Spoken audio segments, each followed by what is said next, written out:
कुरुक्षेत्र का मैदान। दो बड़ी बड़ी सेनाएं आमने सामने। युद्ध का शंखनाद। चारों तरफ डर और घबराहट। यह महाभारत का युद्ध था। धर्म और अधर्म की लड़ाई। देखो कितनी बड़ी सेना है। हां, यह युद्ध बहुत बड़ा होगा। अर्जुन, एक महान योद्धा, अपने रथ में खड़े हैं। उनके साथ हैं श्री कृष्ण। अर्जुन सामने देखते हैं। उन्हें अपने ही लोग, रिश्तेदार, गुरु और दोस्त युद्ध के लिए तैयार दिखाई देते हैं। उनका मन घबरा जाता है। उनके मन में कई सवाल उठते हैं। क्या यह युद्ध सही है? क्या अपने ही लोगों के खिलाफ लड़ना धर्म है? हे कृष्ण, मैं अपने ही लोगों से युद्ध नहीं कर सकता। यह मेरे लिए असंभव है। मेरे हाथ कांप रहे हैं और मेरा मन विचलित हो रहा है। मैं इस युद्ध में कैसे शामिल हो सकता हूं जब मेरे सामने मेरे अपने ही खड़े हैं? आने ही कहा। अर्जुन के हाथों से धनुष गिर जाता है। वे युद्ध करने से मना कर देते हैं। उनके मन में गहरा द्वंद्व है। वे सोचते हैं कि क्या यह युद्ध सही है या नहीं। उनके मन में शांति और युद्ध के बीच की लड़ाई चल रही है।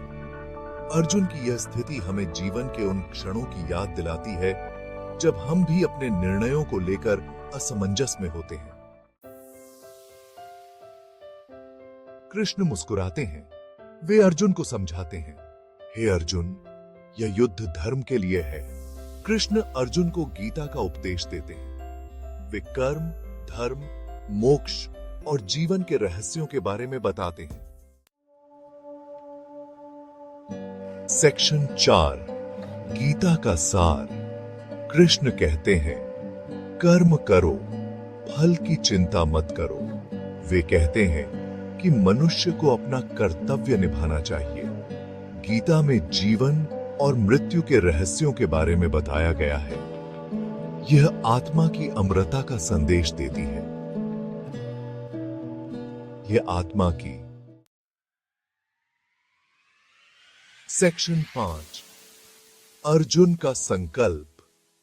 कृष्ण के उपदेश से अर्जुन का मन शांत होता है। उनके सारे संशय दूर हो जाते हैं। वे अपना धनुष उठाते हैं। अर्जुन को अब अपने कर्तव्य का बोध हो चुका है। वे समझते हैं कि धर्म और न्याय की रक्षा के लिए युद्ध करना आवश्यक है। कृष्ण के शब्दों ने उन्हें नई ऊर्जा और साहस दिया है। अर्जुन युद्ध करने के लिए तैयार हो जाते हैं। वे कहते हैं, हे कृष्ण, अब मैं आपके बताए रास्ते पर चलूंगा। मैं अपने भाइयों और धर्म की रक्षा के लिए युद्ध करूंगा। आपके उपदेश ने मुझे सही मार्ग दिखाया है। अब मैं बिना किसी संकोच के युद्ध करूंगा और अपने कर्तव्यों का पालन करूंगा। सेक्शन 6, आज के लिए गीता का संदेश आज भी महत्वपूर्ण है। यह हमें जीवन जीने का सही तरीका बताती है। यह हमें कर्तव्य, धर्म और सच्चाई का पालन करने के लिए प्रेरित करती है। गीता के उपदेश हमें यह सिखाते हैं कि कैसे हम अपने जीवन में संतुलन बना सकते हैं और अपने कर्तव्यों का पालन कर सकते हैं। यह हमें यह भी बताती है कि हमें अपने कर्मों का फल अवश्य मिलेगा, इसलिए हमें हमेशा सही मार्ग पर चलना चाहिए। गीता हमें बताती है कि जीवन एक संघर्ष है, लेकिन हमें हार नहीं माननी चाहिए। हमें धैर्य और साहस के साथ आगे बढ़ना चाहिए। गीता के अनुसार जीवन में आने वाली कठिनाइयों का सामना हमें धैर्य और साहस के साथ करना चाहिए। यह हमें यह भी सिखाती है कि हमें अपने मन को शांत रखना चाहिए और अपने लक्ष्य की ओर निरंतर प्रयासरत रहना चाहिए। गीता के उपदेश हमें यह भी बताते हैं कि हमें अपने जीवन में सच्चाई और ईमानदारी का पालन करना चाहिए, चाहे परिस्थितियां कैसी भी हों।